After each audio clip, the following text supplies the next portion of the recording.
اور پھر آخری نصیحت اللہ رب الجلال نے کیا کی؟ رب فرماتا ہے وَقُلْ، اور پھر تو ان کے لیے کہہ رب ارحمہما، یا اللہ ان دونوں پر رحم فرما، کما ربیانی صغیرا، جس طرح میں چھوٹا تھا تو ان دونوں نے مجھ پہ رحم کیا۔ اب یہاں ایک ایسا پر لطف ایک نظارہ ہے اس آیت کے آخر میں کہ رب ذوالجلال فرماتا ہے وَقُلْ رَبِّ ارْحَمْهُمَا، اور بندے تو کہہ کہ یا اللہ ان دونوں پر رحم فرما، کما ربیانی، جس طرح یہ دونوں میرے رب تھے صغیراً، جب میں چھوٹا تھا۔ گویا رب ذوالجلال نے رب والا لفظ ماں باپ کے لیے قرآن کریم میں استعمال کر کے ان کی افادیت، ان کی اہمیت، ان کا مقام اور مرتبہ، ان کا تشخص اجاگر کر دیا۔ فرمایا اب تمہیں سمجھانے کے لیے اور کون سا لفظ لے کے آؤں؟ اب تمہیں سمجھانے کے لیے اور کون سا لفظ اللہ کریم لے کے آئے؟ اگر اب بھی تم نہ سمجھو کہ ماں باپ کی عزت و احترام، ان کا وقار، ان کا تشخص کیا ہے، کہ رب ذوالجلال نے اتنی بڑی بات کی کہ رب کا لفظ اللہ کریم نے والدین کے لیے قرآن کریم میں استعمال کیا۔ فرمایا پھر جب رب سے تو دعا مانگے تو دعا یہ مانگے کہ مالک جس طرح یہ دونوں میرے رب تھے، کما ربیانی، ربیانی رب تھے میرے، کما جیسا کہ ربیانی یہ میرے رب تھے دونوں، صغیراً جب میں چھوٹا تھا۔ رب کا معنی پرورش کرنے والا، پالنے والا۔ تو اللہ رب ذوالجلال اپنے لیے قرآن کریم میں ارشاد فرماتا ہے الحمدللہ رب العالمین، تمام خوبیوں سے اللہ کے لیے جو عالمین کا پالنے والا ہے۔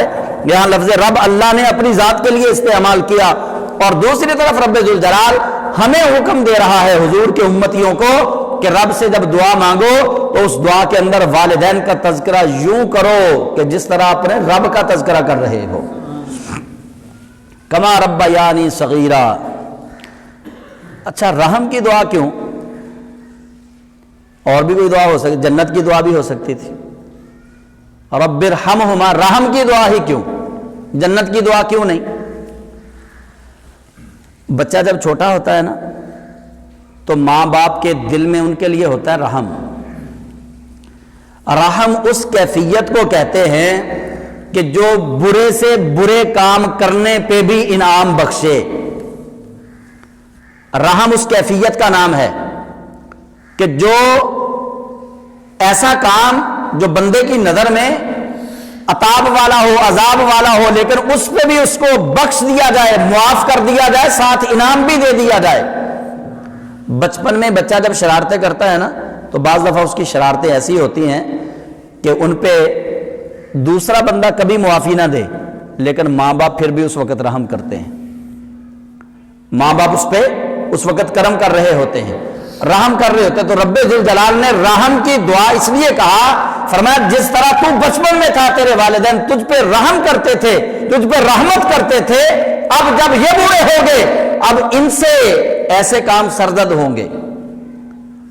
چونکہ جیسے ہی بندہ بوڑھا ہونا شروع ہو جاتا ہے تو اس کی عقل میں کچھ فرق آنا شروع ہو جاتا ہے، دماغی طور پہ کمزوری لاحق ہو جاتی ہے، اور کچھ بشری تقاضوں کے مطابق ایسے ایسے کام اس سے سرزد ہونا گھر میں شروع ہو جاتے ہیں کہ جن پر گرفت ہوتی ہے۔